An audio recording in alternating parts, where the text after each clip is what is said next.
we still have a lot of people who are using an HRIS system that's an Excel spreadsheet, and that may work for them and it may not. So I think you start with taking a look at where you are and then where you want to go and why, and not just throwing a bunch of technology in because it looks pretty and it's shiny. It really has to serve a purpose. And the technology now, there's so much and it's so good. You can really solve just about any problem you have with that technology. And I think the trick is finding the right one that's going to work for you. Hi everyone, and welcome to a brand new episode of All About HR. My name is Nelly, I'm your host, and on today's episode I speak with Tracie Sponenberg.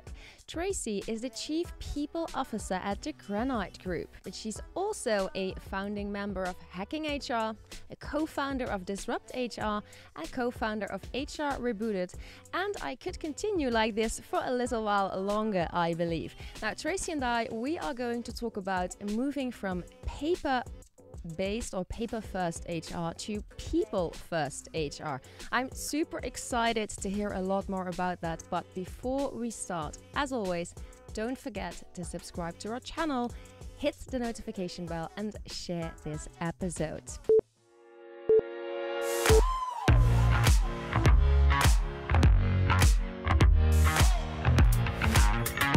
Welcome to another episode of All About HR. Now, let me welcome Tracie to the show. Hi there, Tracie. How are you? Hi, Neely. Good. How are you? Thanks for having me. I'm very good. Thank you very much. And I'm also super happy that we get to have you here on an episode of All About HR. Even more so since I know that you just came back from a well-deserved and also, I believe, long-awaited holiday to Iceland. How was that? It was incredible. It was our whole family trip. We did a quick weekend last year with we have 3 kids and varying ages with the whole family. And I think it's been probably 5 years because our son was in college and all of that. So wonderful place that the whole family just absolutely loved, and we can't wait to go back. Very nice to hear, Tracie. And, you know, I always take a look at the LinkedIn profiles of the guests that I get to speak with here on the show. And when I look at yours, something that definitely stands out is the pictures of coffee from all over, well, the world, I can probably say. So maybe what's up with the coffee photos? So, just a quick backstory. My husband and I don't drink alcohol. So, where I live in the Northeast of the United States, a lot of people drive around, particularly, Vermont, New Hampshire, Maine, and visit breweries. And instead of that, we drive around and find local independent coffee shops. And so we might take off for a day and hit 3 different places that we've never been to. And it's really fun. And I feel like the first time I posted one was in relation to kind of self-care. It's sort of my self-care to do something fun for myself and do something with my husband. And I got so much feedback, like, that's great, do more of that. On the weekends, I just sort of do that no matter where I am, whether I'm checking out a new place or whether I'm at home. I try to do that and also share some new places with folks. And I get a lot of great recommendations too. Nice. Yeah, I sometimes do that as well during the weekend, and I just go by myself to have a coffee somewhere. And now, especially since it's spring over here, it's very nice when the sun's out to just have that moment, enjoy a good cup of coffee and just enjoy and relax a little bit.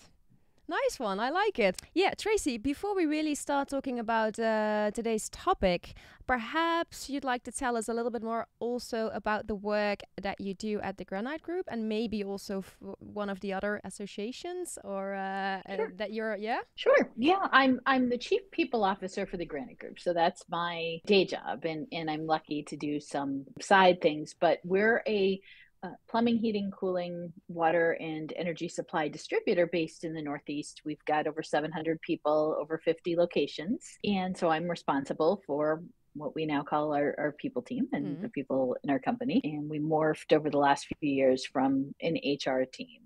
And several years ago, probably 6 years ago, almost now, 5 years ago, I had the opportunity to co-present, to speak at an event on a topic that had been going on, something I had been doing at work. And I'm an introvert, so that's difficult. This is even a little difficult. And that was sort of the springboard to me getting involved into all kinds of things. I learned that I had something to share. I learned that I had something to say, and I met a lot of wonderful people. So I started saying yes to opportunities that came my way. I sought out some opportunities. My huge passion is advancing the profession. Mm. So I was very much an old school HR professional who had a job and not a career, and really transitioned, and I'm so passionate about aligning myself with folks that are doing the same and really bringing this amazing profession forward. Like the work AIHR is doing is really terrific. Beautiful, beautiful. I do wonder where you find the time, though, to be honest with you, Tracie, because you have like a full-time day job in a big Yeah. company. At the same time, I guess once something is your passion, it gives you a lot of energy, doesn't it? It does, and you find the time, and nothing takes very much time. It might be an hour a month here, it might be, a few minutes here. And the way I describe it is these things fit in the nooks and the crannies of the day. And you might have a couple of minutes while you're waiting on hold and you check in on something. And like you said, if you're passionate about something, you find a way to do it.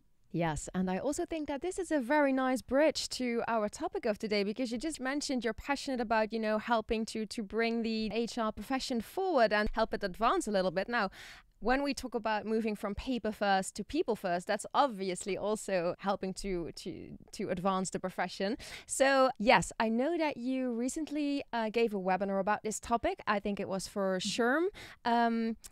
Perhaps we can start by getting a bit of an idea of how you would describe paper first versus people first. So it was a webinar I did with GoCo. So it's actually part of a 3-part series, and I had done something with offboarding, and I think maybe Sherm ran it, but I had done something for them before, and we created something together that would really help, hopefully advance, change some thinking and advance the profession a little bit. So the way I look at that is paper first versus people first is kind of a different way of saying traditional HR versus modern people ops, right? So when you think of traditional HR, you think of the enforcers of the policies, people who are reactive, who are just executors, and who very much work behind the scenes. And I'm very critical of companies. I'm somewhat critical of people who are still practicing that way. In a lot of cases, there isn't a choice, but I am critical out of love, and I'm critical because I lived that for a long time, far longer than I should have. And then we move into people ops, where the real goal is to improve the employee experience. You're there for the people, not for the company. You work for the company, but you're there for the people. You're proactive, you're a coach, your guide. You really ideally take a public stance on things, or at least have some sort of public persona and champion your people in your company. And you align your people strategy with your business strategy. And so, Tracie, was there like one specific point in time for you when let's say that, that something clicked, or like it was like, okay, no, it's time to start doing things differently? Or was it over a bit of a longer period of time that you realized, okay, we really need to start doing HR in a different way? Yeah, I think there were a few different things that happened to me in my life. About 10 years ago, started to get healthy, and I looked around and I was sort of unhappy and depressed and didn't like who I was and how I was approaching anything, including work. So made a real conscious effort to improve my outlook on life. I was very much someone who would look at other people and go, why does she get to do that? Why do they get to do that? And instead of, well, why not me? And taking action, I just kind of sat back and let life happen. And so I made a real conscious effort to shift my mindset and really move from a fixed mindset to a growth mindset, even though at the time I didn't really put it in those words. And then maybe about around the same time, I had somebody on my team who had just wasn't really approaching her job with enthusiasm. And I noticed, but I assumed it was something personal. And then one day she came to me and said, can I talk to you? I said, of course. And she said, I have a problem, and it's you. And I went, oh, I had just not experienced that. And I wasn't giving her the kind of feedback. I wasn't giving her any feedback, really. I wasn't leading her in a way that she needed to be led. And as much as I would talk about things, I wasn't practicing what I was coaching my managers on. And that was a huge shift in my working life and my life in general. And she gave me a giant gift, as tough as it was for her to say. And that really helped me reflect inward. a lot. I mean, I can imagine that at the time it was tough, of course, but I still think it's a beautiful story to be honest. So thank you for sharing that with us. Now, when we go back 1 second to so this webinar that you were giving of this 3-part webinar, actually, could you tell us a little bit about the context? So what were the main reasons actually for choosing this topic? What can you tell us about that? So I think that it was just kind of open and we could kind of craft it in any way. But there are a few things that I get to speak about, the most, technology being one, and another one being this evolution of the HR professional. And in all the times I've talked or given webinars, the most feedback I get and the thing that resonates the most with people is that shift from paper first to people first, or that journey. And it's very much a personal one for me, and it's very, very challenging to share, but it's also really great to share. And I think we both really felt like, Goko and I really felt like this could help people. It could really help people think differently about the work that they do. I'm just wondering now, Tracie, but because when you shared your story as well, it was very much also about a change within yourself. Do you think that these kinds of shifts, are they even possible if there's not something shifting as well inside of the people involved? Usually not. Maybe in a case where a company is solely responsible for holding someone back from making the shift, and that certainly happens. That could be the case, but it is very difficult to change yourself, but it's easier to change yourself than to change a CEO. Good point. Yes. Since you talk about this quite a lot, what are some of the main issues that you see HR departments run into when they decide to start working on that shift from paper first to people first? Maybe you can give us a few examples. Yeah, I think there's many, many, many, many different things, but there's two main areas that I see, I think, most often. Number one would be the CEO or the company roadblock. HR departments are historically underfunded, they're underutilized, they're not tapped into for the incredible people and business resource that they are. So that shift within that C-suite, that shift within the company, is often responsible, or the lack of shifting is often responsible.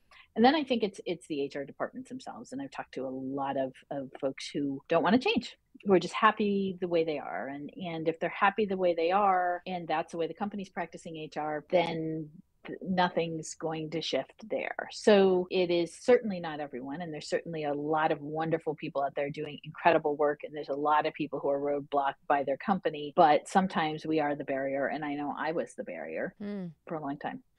Well, so then there's a lot of challenges. Now we sort of touched on the two biggest ones. And then I think what's interesting is to see how we can then actually make that move. I imagine there are various steps. I imagine they might also differ a little bit from one organization to another. But what can you tell us about that? Can you perhaps guide us a little bit through what that could look like in practice, that shift from paper first to people first? I think it involves a lot of self-reflection first. And I think there's a lot that goes into it, lot that goes into that self-reflection, certainly. So, and it also depends if you're shifting yourself and your own mindset, or if you're shifting the company. So let's just, for illustrative purposes, let's just take you're shifting the company, and you're a very paper-based company and you want to move to a more people-focused company, right? And so it involves tapping into every skill you've ever learned as an HR professional, from your great wealth of knowledge and of business, hopefully, of technology, of HR acumen, a little bit of everything, your influence, your community, and bringing those skills together, and then starting with identifying the problem. So for us, when we made that transition as a business, we were looking at managers, because we had at that time not quite 30 locations, managers spending hours and hours and hours on manual paperwork, and our team entering that paperwork into 16 different places, literally. And so we could prove out the ROI of the cost and the time savings, what that would look like. So we were starting with a problem. We needed to make this transition. Obviously, there was an investment, monetary investment, that needed to happen. So that's where we started. We looked at the problem we were trying to solve. Hmm. And then we looked at potential solutions. And this was a multi-year process involving multi parts of technology. And there were a lot of other things that went in, but it's easiest to explain the technology. But I can't stress enough how important it is to get people involved and people across your organization. For example, I did a listening tour when I first started and heard what was going right and heard what wasn't going right. And we acted on the feedback from our people and we had them involved in the selection and the testing process. And we did the same thing again. We brought in a new performance system recently, testing and verifying and then ultimately selecting the technology. So that's focused around technology around because that technology from moving from paper first to people first is really critical because you've got to automate those things that you can automate so you can focus on the things that really matter. Yeah, absolutely. I think these are two things that go hand in hand, right? If you move from paper first to people first, then that goes hand in hand with the introduction of certain HR technology, correct? Right. Yeah. Exactly. Now that we're talking about that, perhaps you can share also a little bit more around the introduction of HR technology. Maybe a few of the most important things to think about in that regard. Yeah, and I think it like we just talked about, it starts with, what's the problem? And I think it's before that though, you want to take a step back and really take an assessment of where you are at and what you have. And I've talked to people, if I go to a conference like HR Transform and I sat on a panel there that was all about technology, and that whole, almost everyone who attended that conference was very advanced with their technological knowledge and their companies were investing in technology and a lot of startups and et cetera. But then if I go to a local SHRM chapter, it's a very, very, very different story. So we still have a lot of people who are using an HRIS system that's an Excel spreadsheet. And that may work for them and it may not. So I think you start with taking a look at where you are and then where you want to go and why. And not just throwing a bunch of technology in because it looks pretty and it's shiny. It really has to serve a purpose. And the technology now, there's so much and it's so good. You can really solve just about any problem you have with that technology. And I think the trick is finding the right one that's going to work for you, your people, and your company. Yeah, absolutely. Now, Tracie, I can imagine that, some people, they might be listening to this and they might think, okay, yes, I think in our organization, there's definitely more that we could also move forward and places where we could move away from being paper first. But at the same time, I can imagine that it might seem a bit daunting to them as well. Like, okay, well, am I even equipped for this? Do I have the right knowledge or do I have the right skills? What skills would be important in your opinion for HR professionals in that regard? So I think it is daunting if you're, say, totally paper based and you look at, I want to go from here to here. So I think taking that up into kind of bite-sized chunks and looking at what you might need first and what's the most critical thing for your people and what's the thing that's going to save the most time and what's an easy win. But those skills, and I touched on a couple of them earlier, that really help in that process. Your skills of influence, of resourcefulness. I talk about this a lot, that you don't have to know everything. You have to know a lot in this profession, but you have to know where to find it or where to go. And tapping into your community. There are so many HR professionals that really could benefit from having a wide community beyond their geography, beyond their gender, beyond you name it. So it really, really, really, really helpful to expand your community and to give back and to get what you are looking for in return. And then Lars Schmidt, who I'm a big fan of, and I've been fortunate to chat with him on many occasions about different things, talks about the new skills of the modern CPO. We talked about this recently, and this is chief people officers, but I think it applies to anybody in HR. And this is a list I think is really, really important. He talks about the skills of compassion. And so that's kind of like empathy in action. We've talked a lot about empathy, especially over the past few years. And this is actually doing something with that empathy. Impact, obviously having the HR and the business acumen that you need. And most of us have at least some of, hopefully. Resilience and grit, which if we didn't have it before, we probably have gained over the past few years, and adaptability and learning agility. And that last piece, so important. I learn something every hour of every day. And I think if you're not learning in your career is dying. Yeah.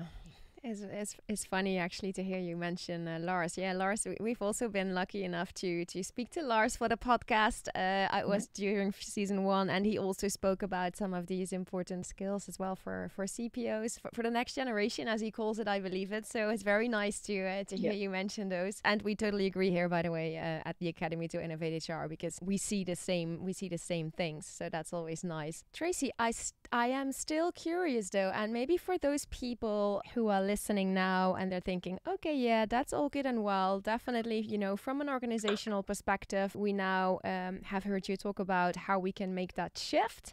But what for those people that would perhaps take things a step further and also maybe work on themselves a little bit to make some changes? Could you tell them, give them some advice as well? Uh, for me, it was like we talked about, it was sort of a gradual shift. There were a few things that happened. Mm. And another thing that happened is I took an assessment. We used a predictive index. So I took that and learned about myself and learned about what my introversion meant and gained much more self awareness. I don't think I was really self aware before. So I think taking your own medicine, so to speak, so taking the things that you help others with and applying them to yourself, like maybe get a coach and have somebody help you see yourself the way others see you, help you identify areas where you should focus on, help you lean into your strengths.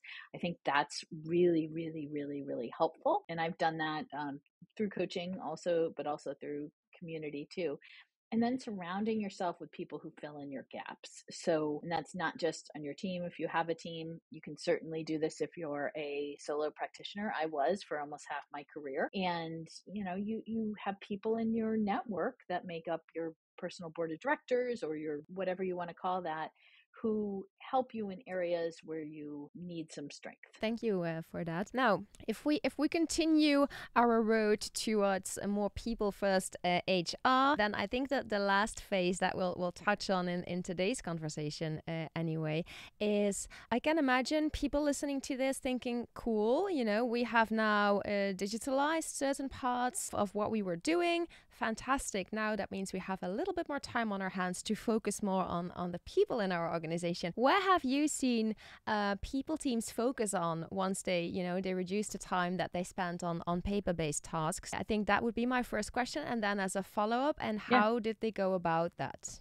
I think this is a really good question because you can run the risk of going, oh, great, we did this. Now what?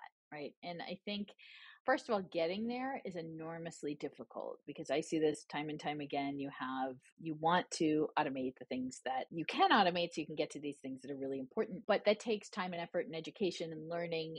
And, sometimes you just don't have that 30 minutes to learn about that thing that you need to help you automate.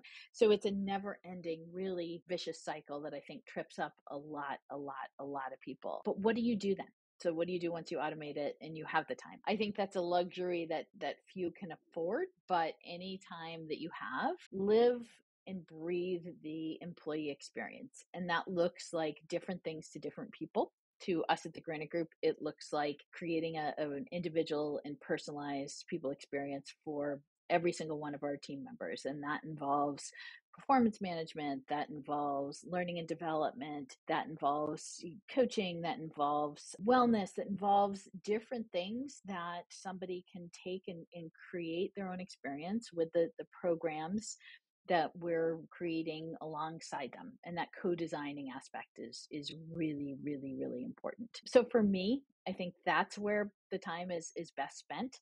One of the things that I'm doing is spending time in all of our locations. I'm spending time with all of our regional directors and all of our leadership team and really trying to figure out, kind of like we're doing stay interviews with our people. We're asking 2 questions, what do they like best about the Granite Group and what's one thing they would change. I'm doing the same thing with our directors and our leadership team and what is our team doing really well and what can we do differently and how can we support you better, and then acting on that feedback. That you get some really, really critical information when you take the time to talk to people, to listen to people. And that's why we do what we do. We don't do it to enter data into a spreadsheet. We do this to really improve lives. Yeah, beautiful. I also really love how you do stay interviews. That is obviously another topic entirely, but I think there's so much more benefit that could be gained for so many companies if they would conduct those more. So it's nice to hear that you're doing that, and that's where you are, where part of your time goes literally to the people, which is, I think, how it should be. So that is fantastic. Tracie, this is not the most fun perhaps, but this is definitely, I think, a fun part of the podcast where we get to now. And it's the part where I ask my guest first about what they believe is the biggest cliché about HR out there. So I'm going to throw that one in first. So I think it's not necessarily a cliche that we have in HR, but I think it's the conception of others. If you look at HR memes, you can just kind of look at Catbird and Dilbert, and I use that a lot in presentations, but that we're all like running around sunshine and rainbows and spreading joy and happiness and throwing parties and handing out popsicles and things like that. That HR is sort of the party place. And I really do know that is the conception of HR in a lot of places. And it may be part of that, but hopefully there's some joy. There's a lot of joy in what we do, but there's so much more that goes into what we do. Absolutely. That's a good one, though. Now, and the second one is about sharing an epic win and an epic fail with us. Now, these can be anything. So we had personal ones. We also had professional ones. We had combinations of epic wins and fails. So really, whatever you feel like sharing. Yeah, so I'll give you a couple epic wins. There's literally surviving the past couple of years with COVID and running response for my team. We were in the in-person business and we never shut down, and just surviving that and surviving burnout and going through that and coming out the other side and is an epic win. Personally, last year I did a hike, which isn't difficult for a lot of people. It was difficult for me. I hiked the mountain 25 years ago. I was meeting my husband at the top, who was finishing a 3-day solo hike, and he got stuck in a storm on the other side of the mountain. So I had to hike up, 2 hours to the top of my own and then hike back 2 hours when I didn't want to do it in the first place. And I felt such a huge sense of accomplishment. And that was just a epic win. An epic fail, there's lots and lots. Certainly you don't learn if you don't fail. And I think the one that comes to mind, and I haven't talked about this often, but I taught a certification course in person for years on an HR certification course. And then so I figured, well, I can teach that. I can teach a master's level course on organizational development. And it was an online course, and I kind of breezed through the training, and then there wasn't a course available for a few months. So I started the course and I couldn't do it. I tried hard and I just wasn't suited to it. I just absolutely hated it. And I was completely overwhelmed, and the students, weren't getting what they needed from me. So I had to have the course rescued by another instructor. And I felt so terrible over that, but I was taking on too much, and that just really wasn't for me. And I did fail epically, and I failed publicly, but it happens, and it happens to all of us. Oh, absolutely. And I think it happens to all of us a lot. And indeed, the beauty of that is that we can learn from it. And I think what I find very beautiful in your story actually is that you asked somebody else to help you out, because I think that definitely requires courage as well, because not everybody would ask for help. So that's definitely a beautiful note to that story. And that really, Tracie, I don't know where the time went, but that brings us to the end already of our conversation. So I want to thank you very much for being here today, and I really enjoyed our conversation. Me too. Thanks for having me. And thank you everybody for tuning in to today's episode. I hope you enjoyed it as much as I did. And don't forget, if you haven't done so yet, subscribe to the channel, hit that notification bell, and share this episode. Thank you very much, and I see you soon again for a new episode of All About HR. Bye.